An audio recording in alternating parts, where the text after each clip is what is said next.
this video in detail multiple times today after you sent it to me. You and I went over it on the phone yesterday or a couple days ago. I think it was a couple of days ago.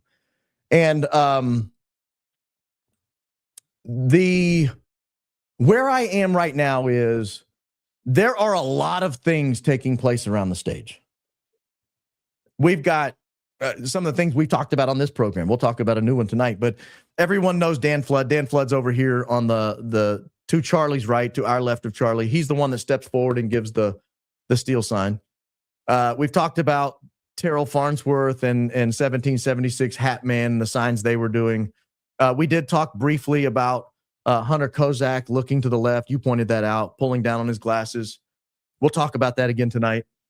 So there's a lot of signaling going on around. Frank Turek, frankly, grabs his hat and does the old tug on the hat, and that's part of it. So we've talked about all this, but you're going to identify even more stuff that's taking place on the stage. So I will roll through this. I'm going to start with timestamp 512. I'm a second ahead of that. I'm going to let that roll for a second. You talk me through what we're seeing. What Christian tradition is that? Right there, right off the bat. Where's the Christian belief? Why don't you go ahead and pause it right quick, Baron? Because I want to draw your audience's attention to Brian Harpole here in the blue shirt. Yeah, can I give a little background on him real quick for those that don't know? He was the chief contractor for Charlie Kirk for his security team. Brian Harpole was the one that Candace's guest tonight alleged was at the secret meeting at Fort Huachuca. That's Brian Harpole. He's in the kind of 3/4 length blue button-down shirt right here on the left-hand side of the screen in front of Frank Turek, who's here on white above him and right behind the speaker. So go ahead. Yeah, so we're going to pay attention closely to his front right pants pocket, okay? Because there's something there. He is going to go into that pocket, adjust things or something, an item inside that pocket, and you have to be really, really watching for it because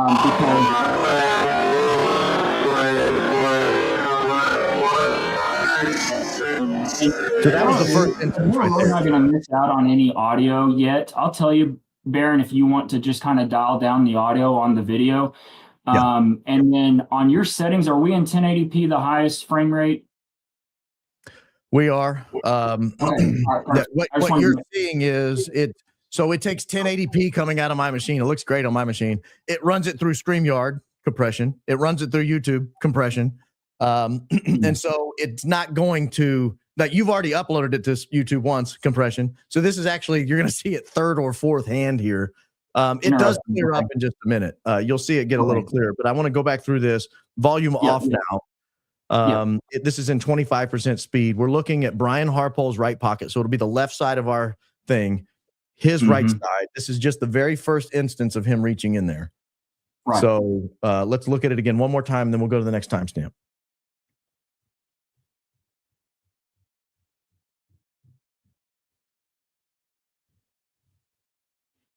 All right, so that was the first reach in. Now let's go.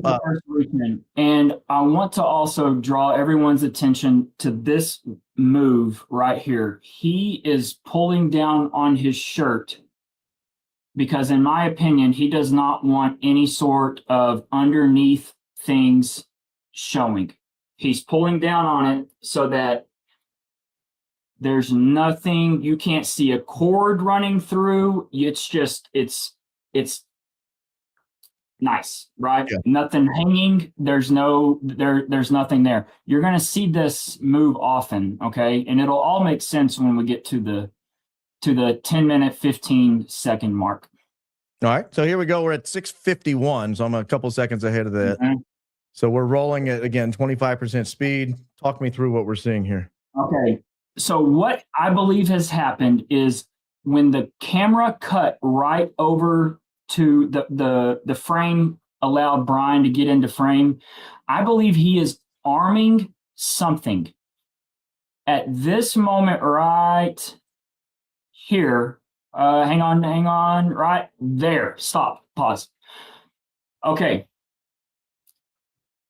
Brian just before armed something. He triggered something in his pocket, and it created a problem with the AV crew. You're now seeing the AV crew look over in a very discreet manner to Dan Flood, and he's saying, Dan, we got a problem.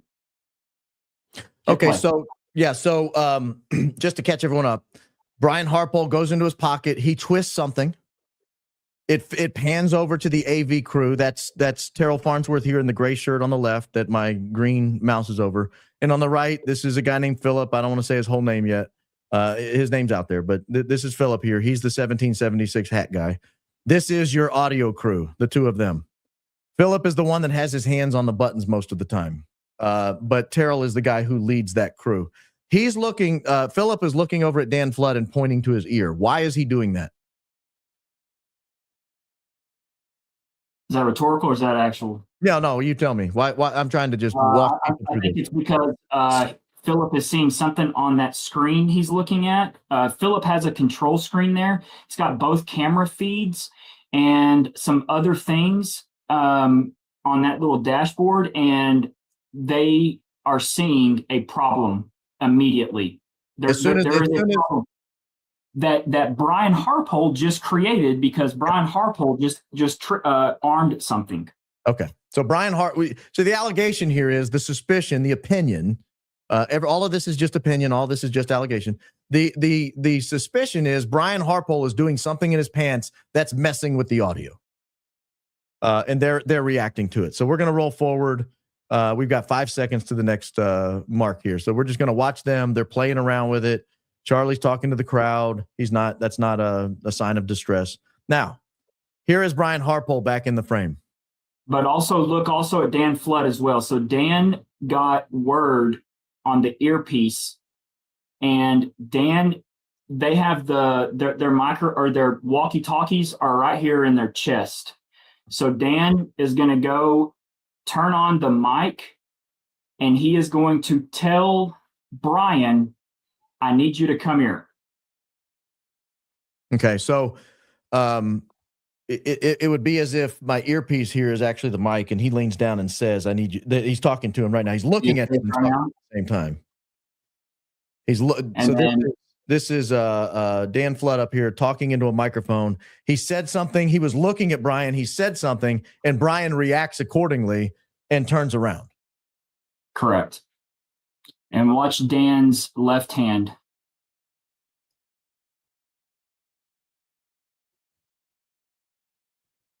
What was that? He's saying that the AV guys have a problem. Oh, he's pointing over the AV people. Okay, yeah. So to, again, put it all back together. Brian twists something in his pocket. The AV people go, what is going on? They look at Dan and say, hey, we've got a problem with the sound. Dan leans down, talks into his shirt while he's looking at Brian. Brian turns around because he heard him. And then Dan goes, hey, the AV people. And that's where we are right now. So let's let it roll for just a second.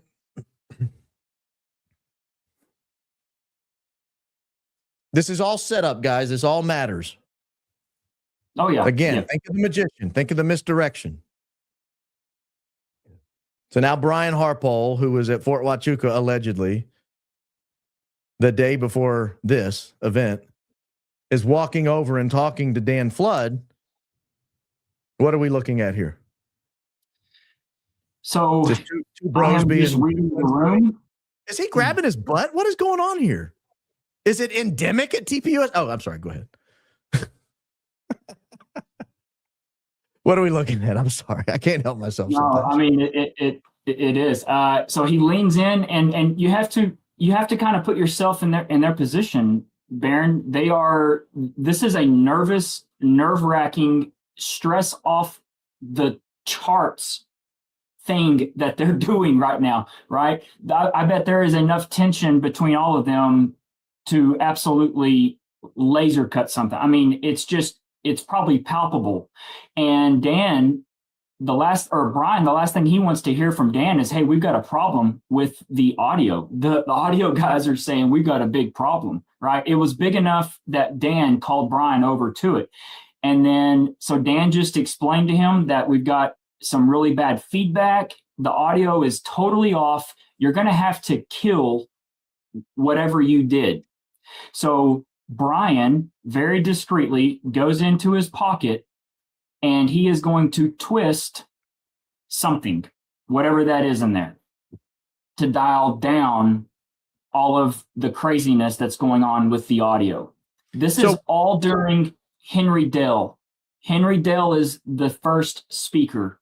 So this is all happening with Henry Dell as the speaker. And it's interesting because we noticed a few episodes ago on this program, there was a lot of audio problem, a lot of feedback, a lot of cutting in and out, a lot of popping, glitching. And we kind of attributed it to, well, we don't know what's going on. You're suggesting that the glitches are following Brian Harpole's reaching into his pocket and twisting something, and then they're corrected when he goes back into his pocket and twists something back.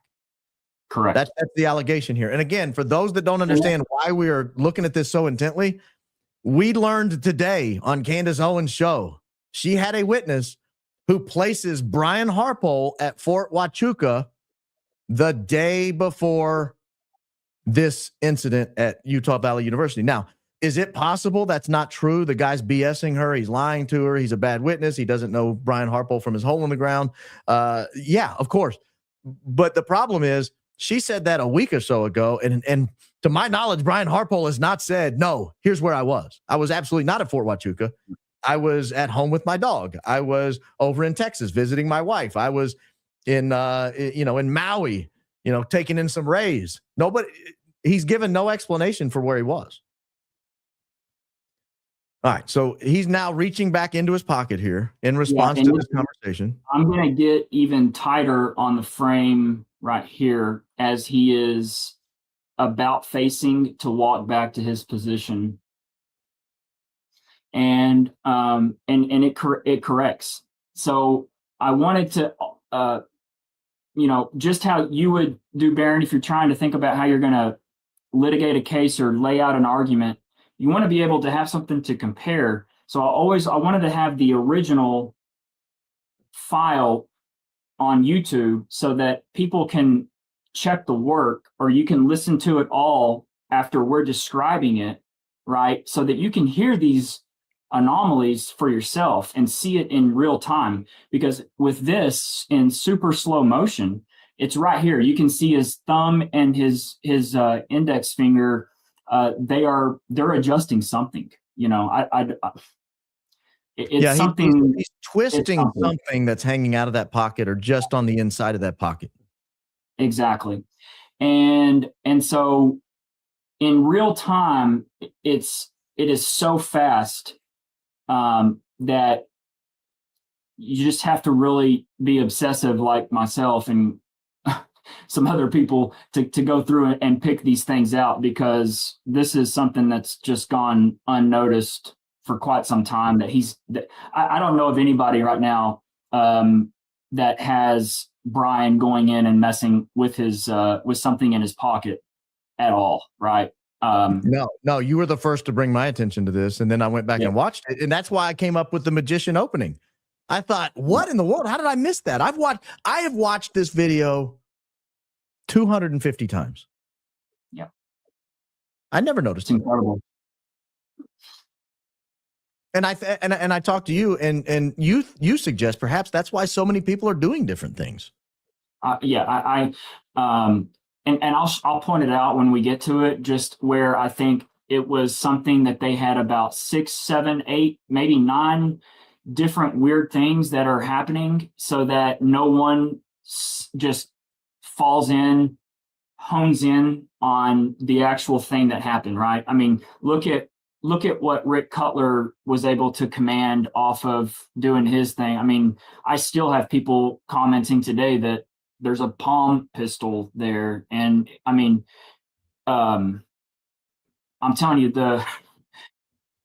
the theories that just with every little person that was standing around there, their plan worked. The only thing that they screwed up on is they, first off, didn't account for me getting this video here. I don't have a problem. I got it from the UVU review. It's been verified. It's a legit footage. It's straight out of their Sony camcorder. And there are still some, I want your audience to know that there is still some students majoring in journalism that still want to do journalism. Isn't that shocking? And they care about getting the truth out. And so that's where this footage comes from. And then there's just blind luck. People that were recording in the audience and didn't, and actually came forward with their footage, right? Yeah, before we roll forward, we're going to roll forward to your 5th timestamp here, 8:22. Before we roll forward, when you look at Brian Harpole's shirt, I mean, this is obviously just opinion, obviously speculation. What do you think is that bulge right next to his right wrist and forearm? What is that? It is either a sidearm or he's got some things going on underneath it. There's a lot of things concealed on his person under his shirt. And Baron, I've gone back through all the past tour stops, and this is the only time that you see anything like this with him. He carries his satchel, but I mean, I don't know what else he would be having on his person that, you know, like that wouldn't go in the satchel. I mean, I don't know. It's very bizarre. And no one has talked about all the things he has going on under his shirt. And you can see it in many different frames on this video, especially where there's outlines of stuff. So I don't know if when Sean Ryan interviewed him, asked if he was carrying the sidearm.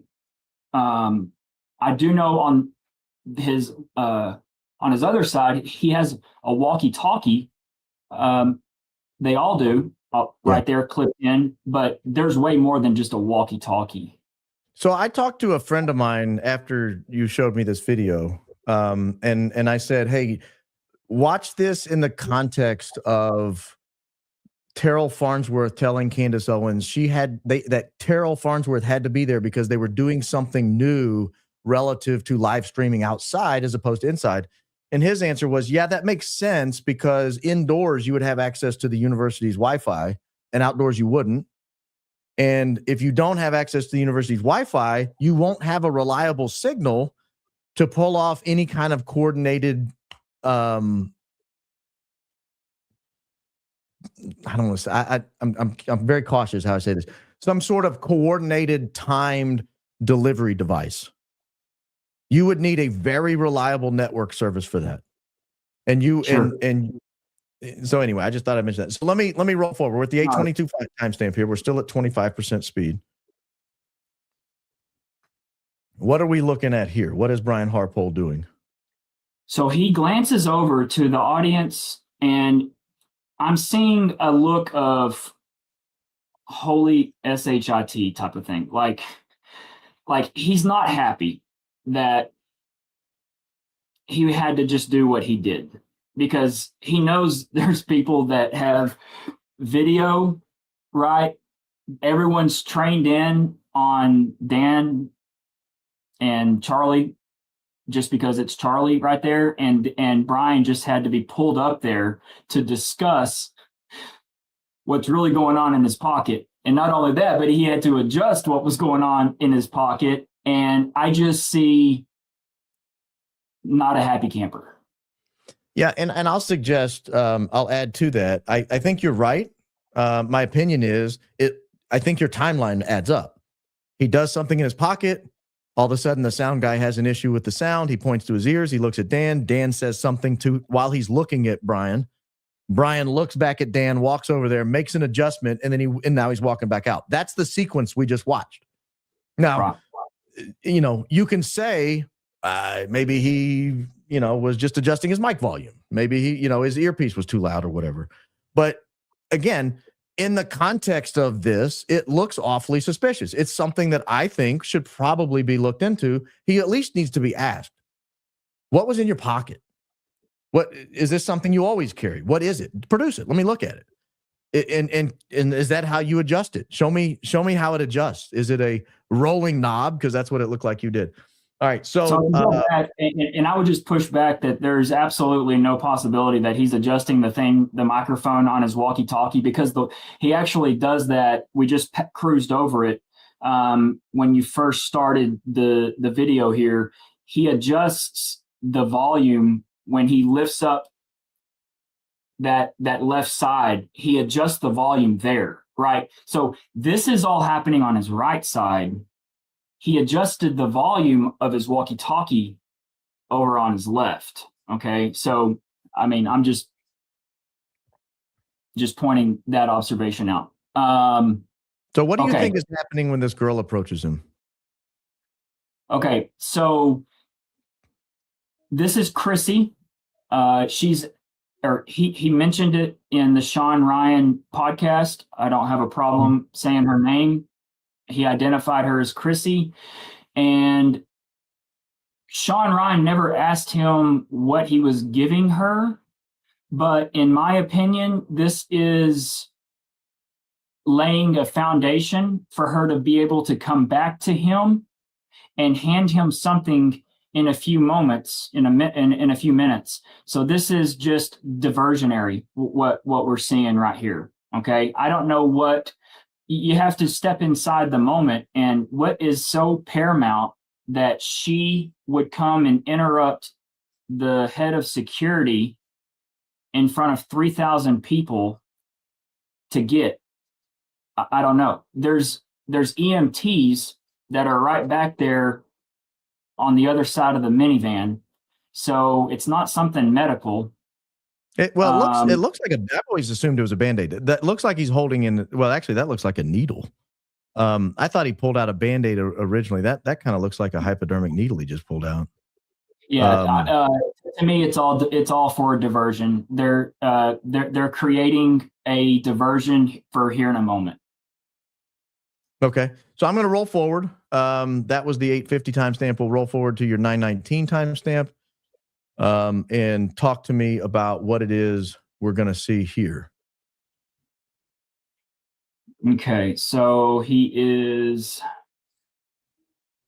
should be as she's coming back.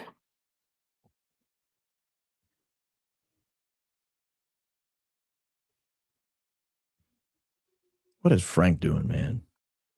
Yeah, so Frank, this is all show. And I know this. I can say this without a shadow of doubt, because we've seen other people from behind him shoot video, and there's nobody on Frank's screen. There's nobody there. I have a video and photos of him on the other side just a few minutes earlier, and you can see him FaceTiming like a woman.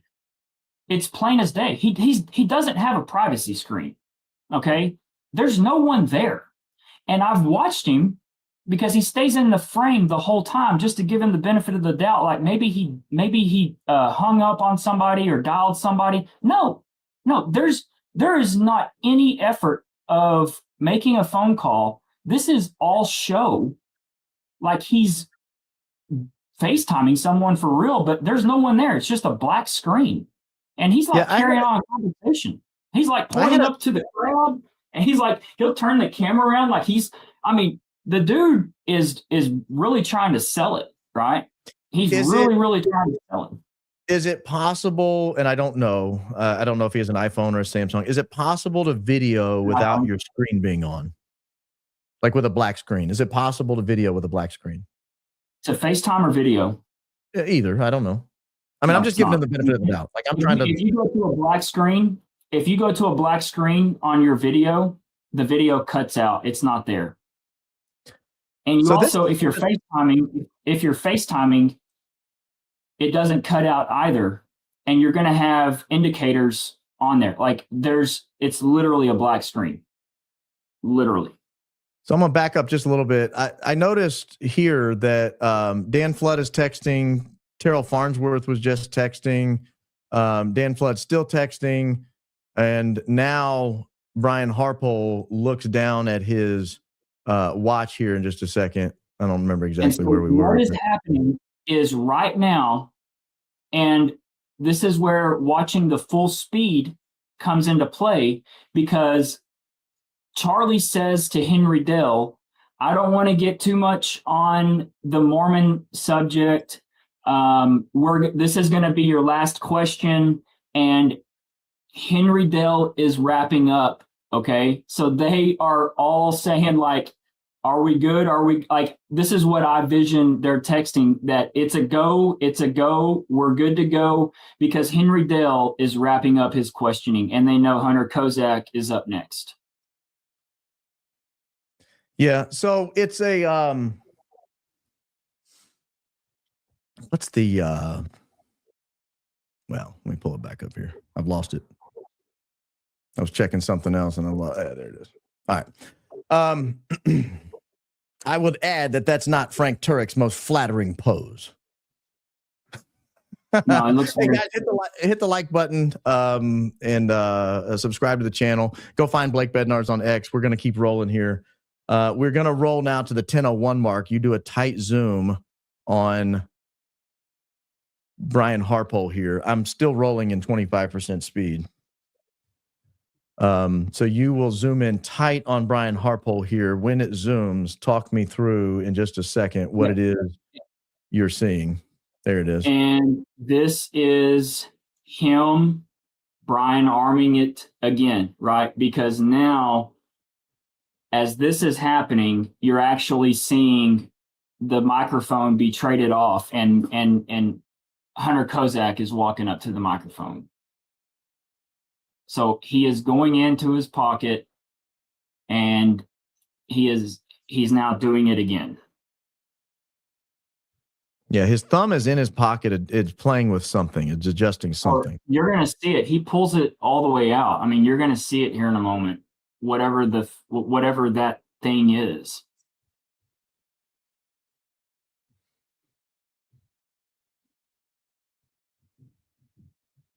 And I will suggest, if you guys go to Blake's X feed after the show, you can see it in really high quality footage, because X does not compress stuff as nearly as much as YouTube does.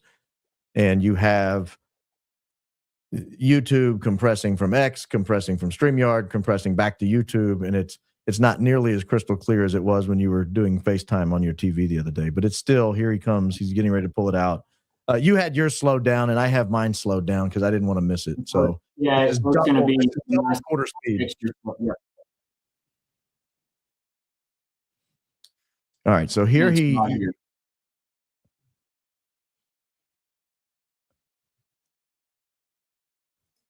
I got to speed it up a little bit. I'm gonna fall asleep.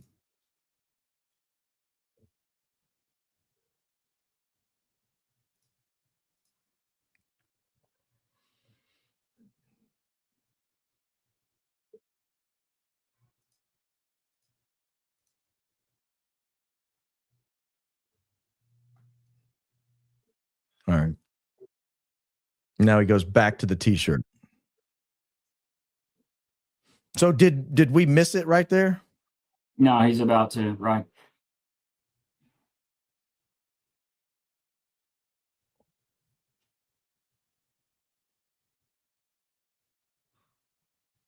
Oh yeah, he's digging in deep. He's digging for gold, ladies and gentlemen. Going in. It's not a wedgie. Is that it in his hand, or is that a shadow? Okay, no, here he comes. Oh, yeah, there it is. He starts the pulling it out process. Yeah, but it's just a twist. Yeah. So what is it? Is it some kind of I don't know. You need technology that he's got like a knob on it? Look, Baron, whatever this is, it is so sophisticated that we will never, ever find it being just scavengers on the internet. This is so sophisticated but you just saw him do it. And it's, look who's coming up to the microphone, right? So press pause real quick.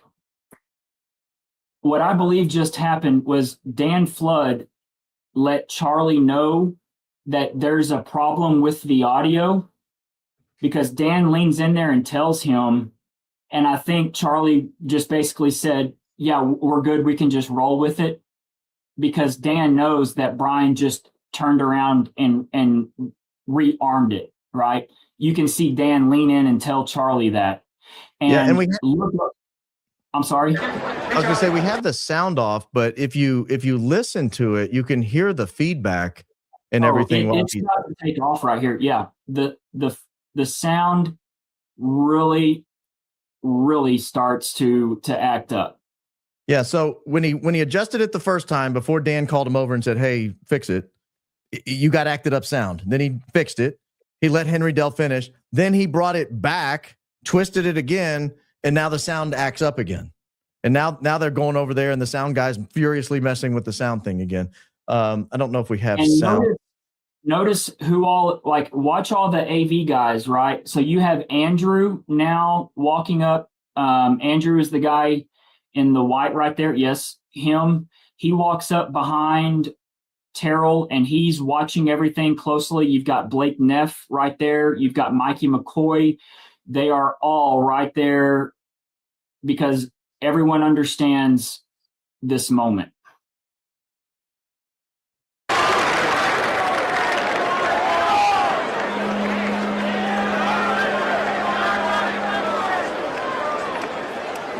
Hello. Hi. Yeah, so we're good. Hey, Charlie. Hey, hopefully we're going to have a little bit more time for you. And so your suggestion is whatever he just armed that caused the feedback, at this point he's saying we've just got to go with it. Right. Like yeah, they're not going to. Yeah, we can't adjust at this point. No. Because we know this is the questioner. This is the guy that's going to ask the question about trans rights. And we're going to put the patsy up at this point who is going to have lived with a trans person. So you're good to go. Now, what I notice about Brian here is everyone's demeanor changes when Hunter Kozak gets to the microphone. Absolutely. Mikey McCoy locks in. He's no longer texting and playing around. He's locked in. Dan Flood gets locked in. Brian Harpole locked in. No more looking around. No more texting. No more walking around talking to people. No more getting Band-Aids and mints. They're all locked in the moment. Well, he's not got the mints yet, but notice his arms, right? I mean, so he goes to the crossed armed position, okay? This is key, but let's go ahead and roll it right now. Was he in the crossed arm? He was not. Let's go back and look. So I'm going to just get a timestamp here. We're at 12:12. But if you go back and look, he was not in the crossed arm position at any point leading up. He actually does it one time, Baron, and his hands are open. Okay, his hands are open and flat. There, you can see that there's nothing in his hands. Yeah, so you're right. He's doing it like this. Well, he has one under here, but it's open, and one is up on. You can see his fingers opened. Yep. Yeah. And then of course they're dilly-dallying around. He's in there fidgeting. He's still in there fidgeting. He's open-handed, walking around. Then when Hunter Kozak walks up to the microphone, the whole place locks in. I noticed that the whole place locks in. I'm just going to roll this for a second at real speed.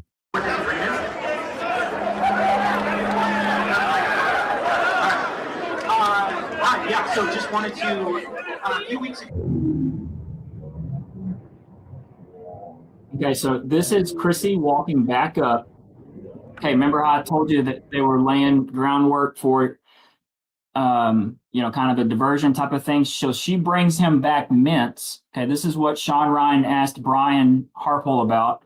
Brings him mints. What do mints allow for? Well, they allow for the opportunity for you to really get in your pocket. So it's basically another opportunity for him to go in his pocket. Now, whether he armed something else or it's just she's late, we don't know. There is tugging on the shirt again. And that's the only thing logically that I can come up with, is that this is why she brought him the mints, was just for an opportunity for him to get in his pocket, which he'd already done, right? And she's back there. She couldn't possibly see this. That's what I think. There's no logical explanation, Baron, for her to bring him mints. She doesn't bring anybody else mints. Why him? Is he a mint man?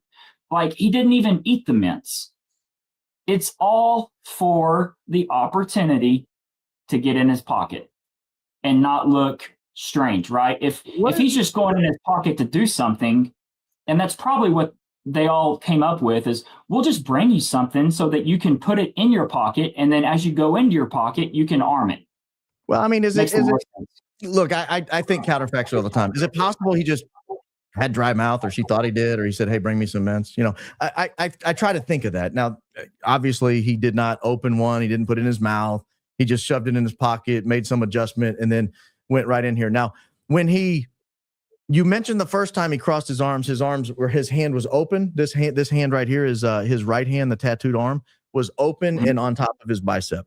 This time he takes a different posture. Now, I am an arm folder. I stand with my arms folded all the time. I always fold them the exact same way because there's a comfortable way to stand with your arms folded, and any other way is uncomfortable. If you have both arms, try it. Everybody in the audience, if you're not driving, try it. Sit here with both hands under both arms. You have to have one of the arms out to kind of catch it. But here he's got both hands under both arms. It's a very unusual way to stand. When I watched this after you and I talked and I was in the truck, I didn't do it while I was driving. I got home and I tried to walk in my house this way. And I thought, man, it just feels like my hands are going to fall off my body. You know, nobody stands that way. Right. Nobody stands that way. So let's roll it. And again, he is, well, you can't really see because he's cut off. There we go. So he is not flat, open-handed protecting. Both hands are under here, and this one's kind of folded in a fist. His tattooed arm, his right arm here, is kind of folded in a fist under his arm. So we're going to see more of that in just a second. I just wanted to draw your attention that is a very unnatural way to stand. Anybody who folds their arms puts one hand out, regardless of which one it is. They put one hand out, right? That's just a natural way to stand. Almost nobody stands with balled fists under their armpits. And he proved your point for you earlier when he's standing that way, right? I mean, he proved your point for you. Well, and while we're waiting and just letting it roll and just watching this awkward stance, I want to say, I don't know that he was at Fort Huachuca the day before, right? I didn't put him there. I didn't see him there. There's a guy who allegedly, or I heard him say today, he saw him there. He might be full of crap. He might be lying. He might be wrong. But if he was at Fort Huachuca the day before, and now he's doing all this crazy standing there like that, that's just, it's weird. But we go on because there's additional footage here.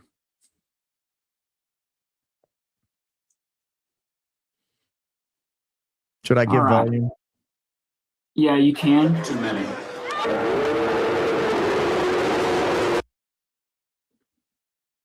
What happened right there? You're the one that drew my attention to that. Yeah. What is he doing there? He is saying I thought initially he was signaling to the minivan man, right? I thought that was the initial signal as he's looking over. And because the minivan man was one of these people that had my attention from right off the bat, right? He's doing weird things with his hair. He's constantly touching up here. Keep in mind, let me just take a backstory here. This minivan man, he literally is, he's on video doing nothing ever. Like the entire day, people are running around, everyone Turning Point has that, we're Turning Point people. Like, it's awesome to be us, except for this guy. This guy looks like, I don't know. I mean, he's absolutely miserable. So basically, this guy walks up as Hunter Kozak begins to talk, and he starts fiddling with his ears and his hat, and he's messing with stuff. And at the very moment that this happens, the minivan man does something. Yeah. And it looks like he's triggering something. Well, thank goodness there's still some good people out there that were in the crowd, and they shot me a few videos. There's like 7 videos that are unreleased. This is one of them here. And I was able to see for a fact that Minivan Man had absolutely nothing in his hands. He's doing it. He's doing it to be a decoy. Like a lot of people there, they all were trying to, because look what it did. It had me off a trail for at least 3 or 4 weeks, right? Where I'm like trying to find all this stuff. Yeah, we got someone, doing weird stuff. And so basically, they've got about 8 or 9 people with all these possibilities happening around you. And then the real thing is happening right under your nose. And so right here at this very moment, Baron, Brian Harpole is the person that Hunter Kozak is locking eyes with. And this little subtle look here is Brian looking over, and he sees Hunter Kozak touch his glasses. And then Brian does the look away, I'm cool as a cucumber. And that is, get ready, because here comes the trigger question. Yeah, so I want to back it up, watch it in full speed here, because you watch Hunter Kozak touch his glasses, and from this angle, we can't see who he's looking at. So then you cut to another angle right behind it where you can see Brian Harpole looks over like, hey, I got you, kid. This is it. Yep. That's it. But here's something else I noticed. We'll talk about this later. Look who's in the direct line of sight here with Brian Harpole. Oh, Pappy. Probably the creepiest man at UVU this day. This is Jack Hibbs' brother. Pastor Jack Hibbs' brother is directly in the line of sight. Brian Harpole looks over, gives him the glance like it's go time. Hunter gives the glasses like, yep, I got you. Next question. But that stare from the old man and the fact that after the bang, the old man didn't budge, did not move, nor did this guy, I think, who's been unidentified so far in the short sleeve blue shirt right here. He didn't budge either. In fact, he just slowly looked up towards the roof line. Yep. Neither one of them ducked. Neither one of them ran off. They heard the boom. The old man in the white hat just stared straight at Charlie Kirk, never broke stare. And the guy in the blue just slowly looked up at the roof line. It was creepy. And when you showed me this video and number 47 there, the old man was in the way of this line of sight. I thought, man, that is creepy. But anyway, so we'll roll from here. Watch Brian's right hand under his left armpit. He is getting something in position. He's grabbing something under his shirt. And in the higher, you can see the little fingers right here, Baron. He's getting something ready. You can see his hands move. He's getting in position. It is what it is. In the higher quality one, it looks to me like his thumb moves up on top of something. Like he had it in kind of a fist, and then his thumb moves up. Grabbing. Yeah. Again, this is all opinion. Allegations not presented as fact. If you want to present things as fact on your channel, that's your business. Go to Blake Bednarz on X, and you can see. Yeah, it. I mean, I've pulled no punches. I've always said my whole thing. The video don't lie. People do. This is the video. What are you doing? What are you grabbing? That's hidden. Yeah. Well, I think it certainly needs to be investigated. But let's keep rolling because. I think in a second, you'll see the clarity of what I'm talking about with the thumb moving on top of it. Just for those that were wondering, this guy in the tan and black hat and blue shirt, this is who you were talking about earlier that you originally thought and spent weeks thinking he had something in his hand. And it does kind of look like in his right hand he has something. He does right at the moment of the bang squeeze something. Just like the guy in the white shirt, everybody said he had a cell phone gun. Bam, bam, bam, bam. Just like Rick Cutler, everybody said he had a palm gun. All this misdirection taking place. That was the whole point of my magic opening. It's all misdirection.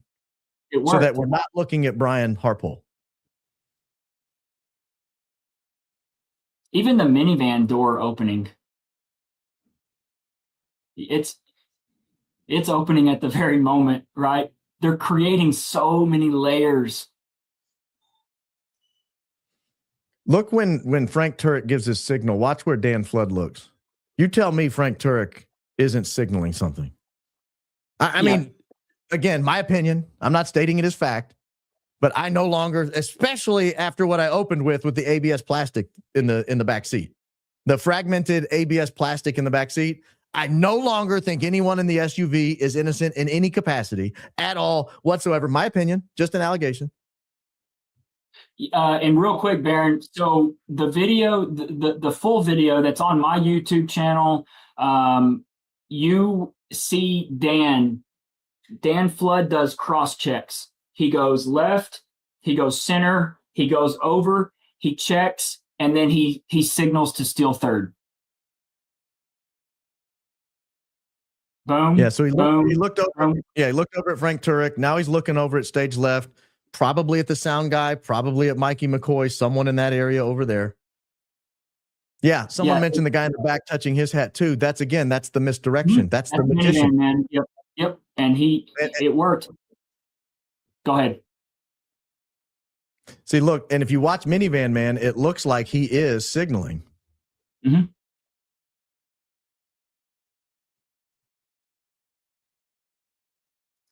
It's funny too, because as soon as Dan Flood signals, watch where Frank's eyes go.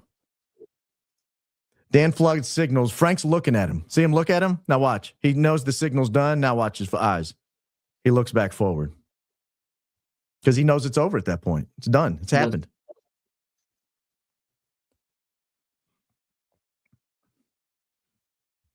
Now this girl right here, I can't remember who emailed me about her, sent me a bunch of information on her. We're talking about the photographer?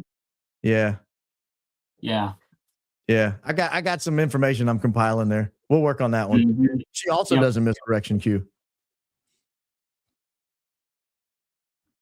All right, so here I just missed it. I went right past it, right before his hand went under the X on Bednarz. Oh, man. Well, that's fine. You can see his hand. This is pretty high quality. You can see his hand. Oh, and his thumb is hanging on top of something. There's no one stands there like this. This is not a way that anybody stands. His thumb is up on his hand, it looks like to me. You can see the top knuckle on top of the hand. No one stands like that. That's not a way to stand. Nope. So this is the only unfortunate thing, and I will not be critical on the woman who videoed this, but with the Apple iPhone, when you switch from lens, you go to that really, really nice lens, and then you go to the other lens, it just, gosh, if she would have stayed on the same lens, it would have been incredible, because it's just so much more high quality of video. But yeah, regardless, we still have this. So I'm hard playing to it at a quarter.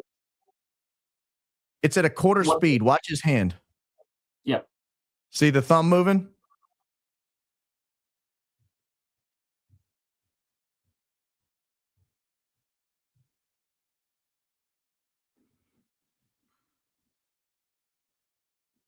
What you're seeing is the tip of his thumb pointed at you. Nobody stands that way. Mm-mm. Nobody stands that way. Not that I've seen. And this is after he was grabbing, right? So he was doing, this is after that. This is about to be the go time. This is where on the other video where we're looking right behind Hunter Kozak, the hand is already moved and he's got it in. And this is where now Dan Flood is doing his cross checks.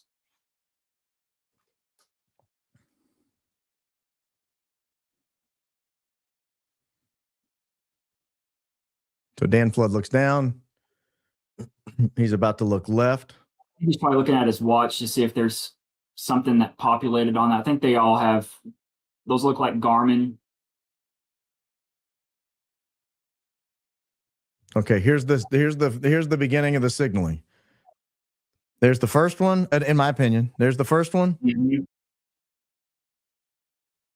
He saw that. And Frank's going to keep on doing stuff because Frank has to look natural, right? Even though Frank is anything but natural, there still has to be a natural component to what you're doing. You'll never convince me in a million years You'll never change my opinion that looking left, looking right, looking down, looking left, stepping forward and giving this baseball signal. And then as soon as you do, Frank Turek looks away because that's his friend that he's looking at right now. He sees the signal and then he looks away.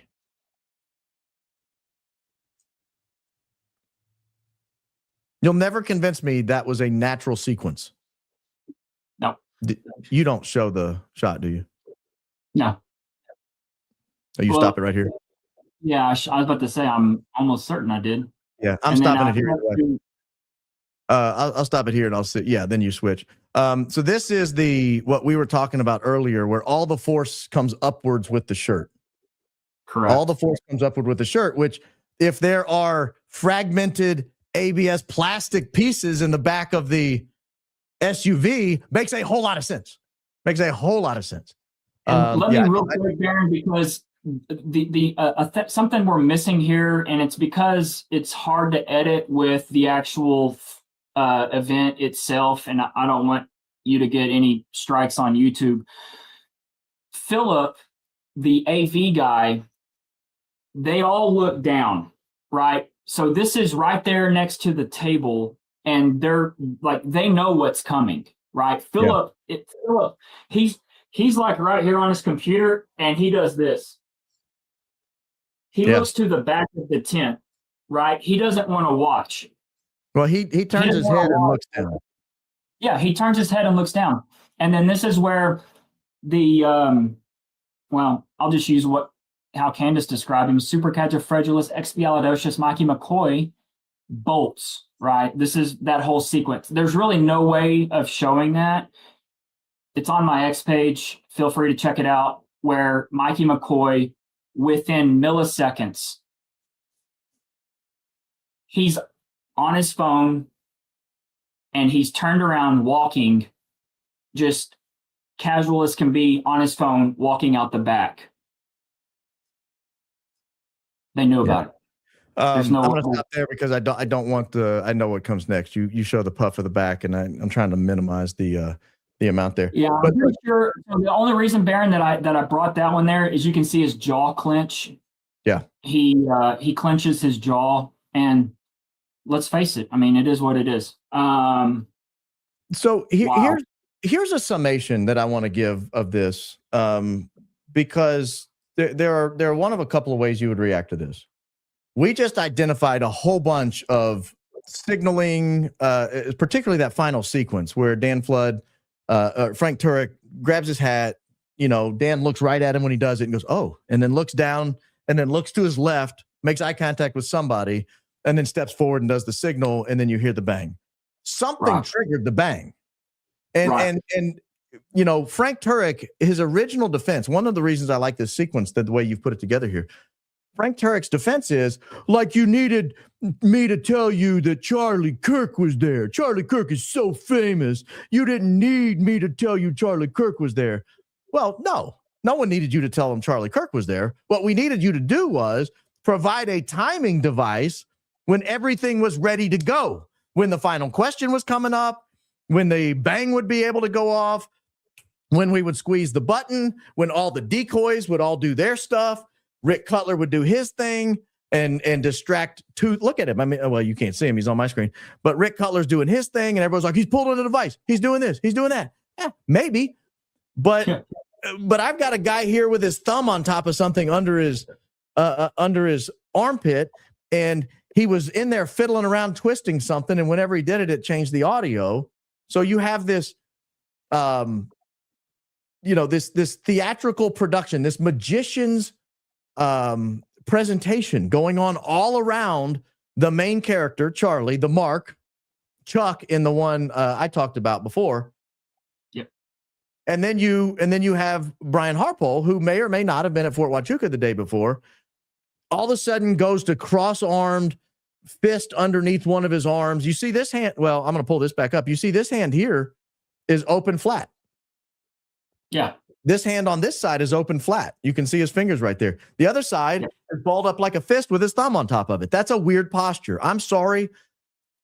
Now, so what happens is anyone who thinks we're onto something Yeah, you remember for 90-something days, they let us investigate. They let us look at shooting angles. They let us fire rifle rounds from all different angles, above, below, sideways, back, up, top, whatever. They let us do all of these things. They let us, was it the Sorensen Center? Nobody said stop. Was it from the Losi Center? Was it a different round? Was it nobody said stop. But as soon as the Fort Huachuca meeting comes out, as soon as people start saying, wait a minute, was he electrocuted? Wait a minute. What was it? Something? Was it not a gunshot at all? As soon as that started happening, Erica Kirk is on a plane to Nashville, Tennessee to sit in with Candace. All of a sudden, there's a nationwide tour saying, you guys have to stop. You're going to cost us the midterms. Hey, if this is what the current crop gets us, then I'm not so sure I'm worried about them. You know, that becomes a lessened thing that worries me at this point. Right. But yeah, as soon as we started zeroing in and saying, hey, wait a minute, maybe it wasn't a gunshot at all, or maybe the gunshot was incidental. Maybe the gunshot was backup, if there was a gunshot at all. And I'm not confident there was. I don't believe the frangible round theory. I don't believe it, because I don't believe they would have let Andrew Colvett go out with the Superman bone theory. Right. It wasn't. Blake, let me tell you how I think this happened. I think they thought this would be news for about 2 or 3 days. I do not think they thought Blake and Barron, two people no one had heard of 90 days ago, would be sitting around 98 days, 99 days after this murder on a YouTube channel, going frame by frame in HD, looking at every security person's hand movements and the coordination. I don't think they anticipated that.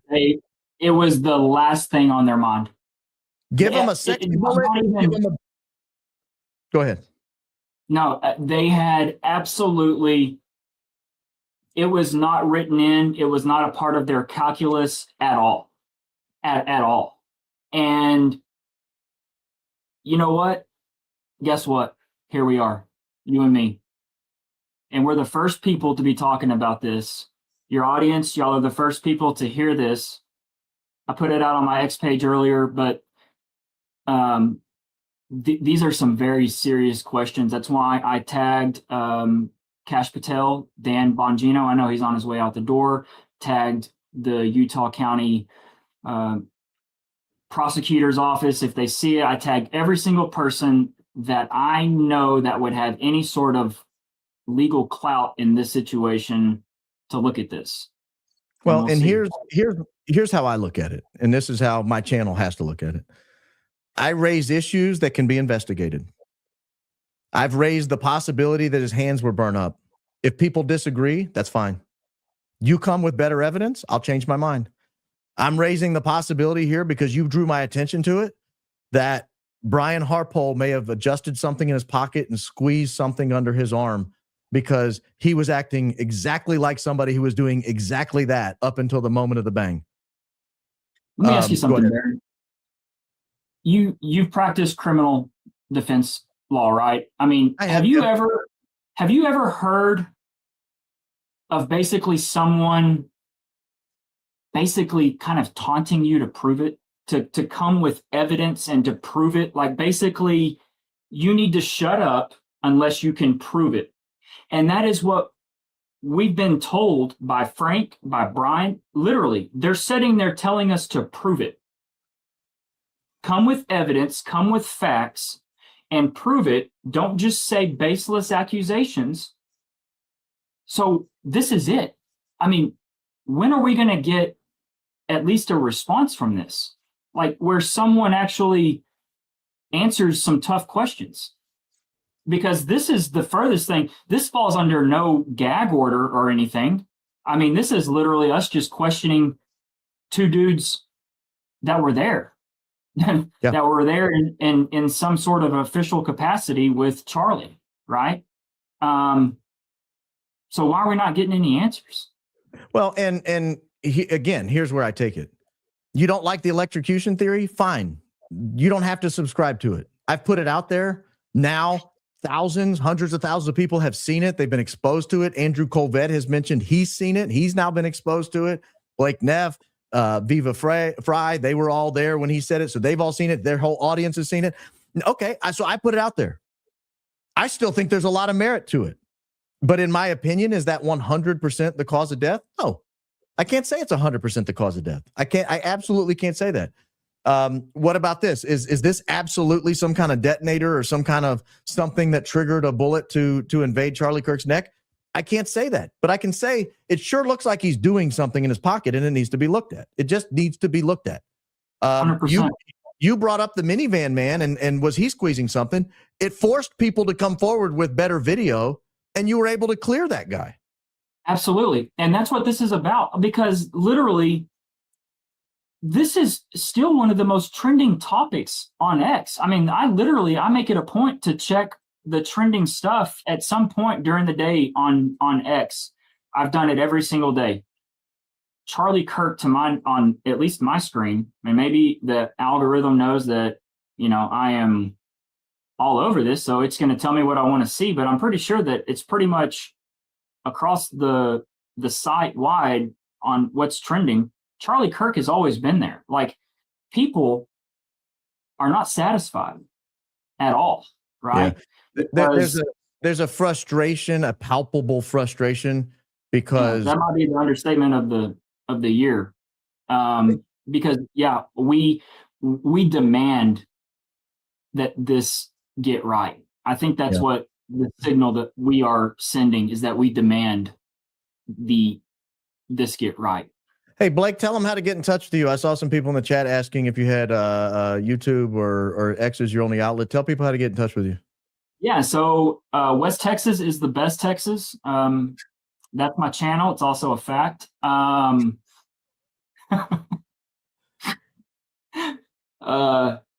is my channel on YouTube, and X is pretty much my primary platform that I've been posting all of this stuff, because I know YouTube is a little bit more on the lockdown with things being, look, it's hard to show what really happened under his shirt, because we can't even really get into that here on this stream, because the lockdown, my man Baron, like that.